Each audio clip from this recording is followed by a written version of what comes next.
এই গল্পটা মননগড়ের রাজপ্রাসাদের। এই রাজপ্রাসাদ যেটা দিনের বেলায় ভাঙাচোরা লাগে আর রাত্রের বেলায় আবার ভালো হয়ে ওঠে।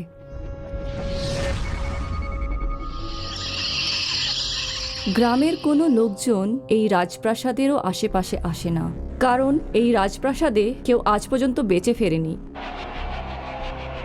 গ্রামের লোক বয়স্ক লোকেদের গল্প শোনায়।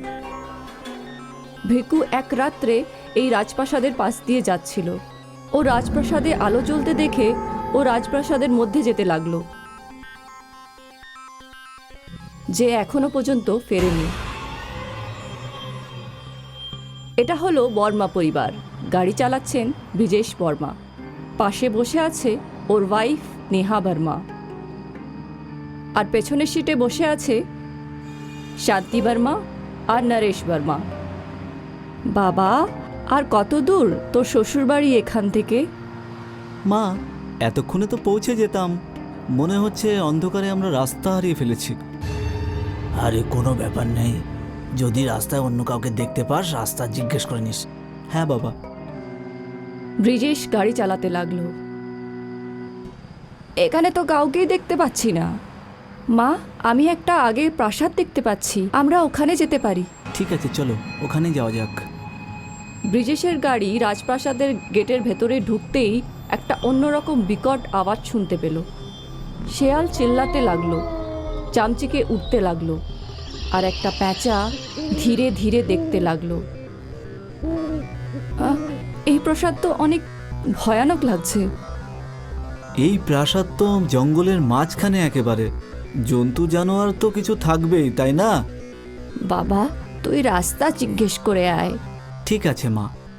ব্রিজেশ যেইমাত্র দরজাকে ধাক্কা দিতে লাগলো, দরজা অমনি খুলে গেল, আর ভেতর থেকে একটা মধ্যবয়স্ক মানুষ বেরিয়ে এলো।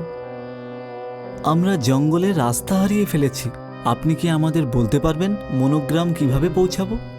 তুমি অনেক দূরে এসে পড়েছো, তোমাকে 30 কিলোমিটার পেছনে যেতে হবে। কিন্তু এত রাত্রে যাওয়াটা ঠিক হবে না, রাস্তার অবস্থাও খুব খারাপ, আর আজকাল এই রাস্তায় খুব দুর্ঘটনাও ঘটছে। তুমি চাইলে রাত্রে এখানেই থাকতে পারো, কাল সকালে না হয় চলে যেও। হ্যাঁ, ঠিক আছে বাবা। লোকটা বলছিল আমরা অনেক দূর আগে এগিয়ে এসছি, আর এই অন্ধকারে রাস্তায় চলা ঠিক হবে না, কারণ রাস্তা খুব খারাপ। আর কি করা যাবে? উনি বললেন আমরা যদি চাই তাহলে প্রাসাদে সকাল পর্যন্ত থাকতে পারি। আর অন্য কোনো রাস্তাও নেই আমাদের হাতে। কিন্তু প্রাসাদ দেখে আমার একটু গোলমাল লাগছে। হ্যাঁ, ভয় পেও না, এই বাড়িটা খুবই পুরনো, তাই জন্যে তোমার এরকম মনে হচ্ছে। যখন ওরা রাজপ্রাসাদের মধ্যে ঢুকছিল তখন একটা ভয়ঙ্কর আওয়াজ শুনতে পেল। আমাদের এবার ফিরে যাওয়া উচিত গাড়িতে।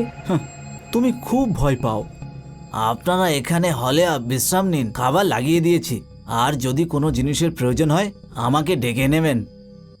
ব্রিজেশ অবাক হলো, কিভাবে এত তাড়াতাড়ি এত সুস্বাদু খাবার তৈরি হয়ে গেল। এত সব খাবার জিনিস! আরে এটা কোনো সাধারণ মানুষের বাড়ি নাকি?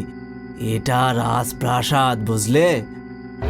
আমার তো খুব খিদে পেয়েছে।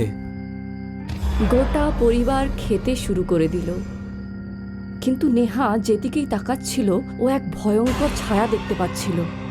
এই বাড়ির লোকজন কত ভালো হবে, তাই না? এখানে আসা অতিথিদের ঠাকুরের মতন সেবা করছে। আর ওখানে দাঁড়িয়ে থাকা ভিক্ষুক বলতে শুরু করলো, অতিথিদের নয়, বলি দেওয়ার জন্য আগে থেকে ভালো করে খাওয়াতেই তো হবে না। সবাই খাওয়া দাওয়া শেষ করার পর সবাই আলাদা আলাদা সোফার ওপরে ঘুমিয়ে পড়ল।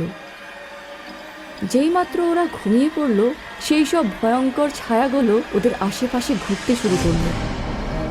প্রথম শিকার নেহা। নেহা তার চোখ খুলল, দেখলো একটা কালো ছায়া ওর দিকে এগিয়ে আসছে, কিন্তু ও চিৎকার করতেই ছায়াটি ওর ভেতরে ঢুকে পড়ল। তারপর নেহা ওখান থেকে উঠে সিঁড়ির দিকে যেতে লাগলো। ও একটা অন্য ঘরের দিকে গেল আর ওখানে বসে দোলনায় ঝুলতে লাগলো।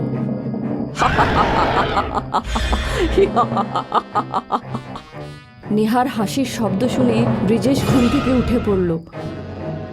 হঠাৎ করে নেহা এত জোরে জোরে হাসতে কেন শুরু করলো? ও সিঁড়ির দিকে এগিয়ে চলল, কিন্তু ওর সিঁড়ি চড়া একেবারেই শেষ হচ্ছিল না। এটা কি হচ্ছে? ব্রিজেশ পেছন ফিরে তাকালো তো দেখলো ওর মা বাবা ওখানে নেই। মা, বাবা, তোমরা কোথায়? ব্রিজেশ সিঁড়ি চড়তেই লাগলো, কিন্তু ও ওপরে পৌঁছাতেই পারছিল না। ব্রিজেশের মা আজকেও ঠিক সেরকমই দেখাচ্ছে, যেমনটি এই গ্রাম 100 বছর আগে ছিল। এটা আমাদের জায়গা, এটাকে কেউ বদলাতে পারবে না। ওই দেখো গ্রামের সব লোকেদের ঘর। ওরা তো আরো দূরে চলে গেছে। আমাদের ভয় গ্রামের সব মানুষের মনে আছে। কিন্তু এই বর্মা পরিবারের লোকজন আমাদের অনুমতি ছাড়াই আমাদের বাড়িতে ঢুকে পড়েছে। এর সাজা তো ওরা পাবে। এই কথা বলে শান্তি প্রাসাদের ছাদ থেকে লাফিয়ে পড়ল।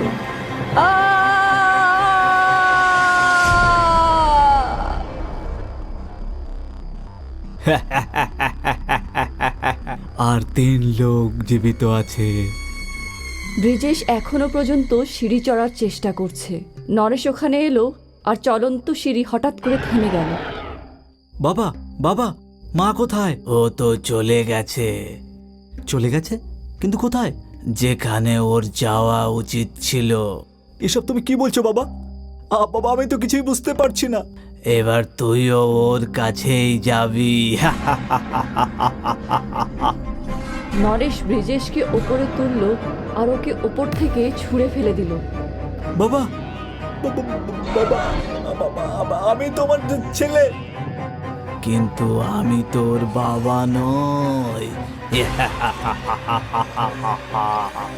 এই কথা বলে ওকে ওপরে তুলে ওর কোমরের হাতটা ভেঙে দিল। তারপর ও সেই ঘরে গেল যেখানে নেহা দোলনায় বসেছিল। বাবা, এই দেখো আমি দোলনায় বসে দোল খাচ্ছি। হ্যাঁ হ্যাঁ, আমার সোনামার জন্যই তো এই দোলনাটা বানিয়েছিলাম। কিন্তু এখানে কেউ আমাকে বসতে দেয় না। এখন থেকে তোকে আর কেউ কিচ্ছু বলবে না। তুই প্রতি রাত্রে এই দোলনায় দোল খাবি। ঠিক আছে বাবা। নরেশের ভেতরকার ভূত নেহার মাথায় চুমু দিল আর ঘরের বাইরে চলে গেল।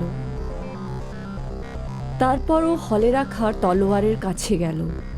তারপর ও একটা তলোয়ার বের করলো আর জোরে জোরে হাসতে শুরু করলো। একবার তলোয়ার আমার হাতে চলে আসলে রক্ত অভিষেক তো করতেই হবে। ওখানে ঘরের ভেতরে নেহা একটা ছোট্ট বাচ্চার মতন দোল খেতে লাগলো, আর এদিকে ওর গোটা পরিবার ততক্ষণে মারা গেছিল। এই ভয়ানক রাতও কেটে গেল আর সূর্য উঠল। আবার একবার রাজপ্রাসাদ পুরনো বাড়িতে পরিণত হলো, আর নেহা বাড়ির এক কোণে বসে ওর পুতুলের সাথে খেলা করছিল। এই মহিলাটিকে? আরে ছোট বাচ্চাদের মতো কেন খেলছে? দাঁড়াও, আমি গিয়ে জিজ্ঞেস করি। বোন, তুমি এখানে কি করছো? মহিলাটি নেহার কাছে গেল আর নেহা ওর চোখের দিকে তাকালো। নেহার চোখ তখন লাল ছিল। গ্রামের লোক সবাই ভয় পেয়ে ওখান থেকে পালালো, আর নেহা ওখানে বসে পুতুলটার সাথে খেলা করতে লাগলো। প্রতি রাত্রে রাজমহল আলোয় সেজে উঠত। নেহা তার বাবা মার সাথে থাকত, আর প্রতিদিন সকালে আবার মহল পুরনো বাড়িতে পরিণত হতো।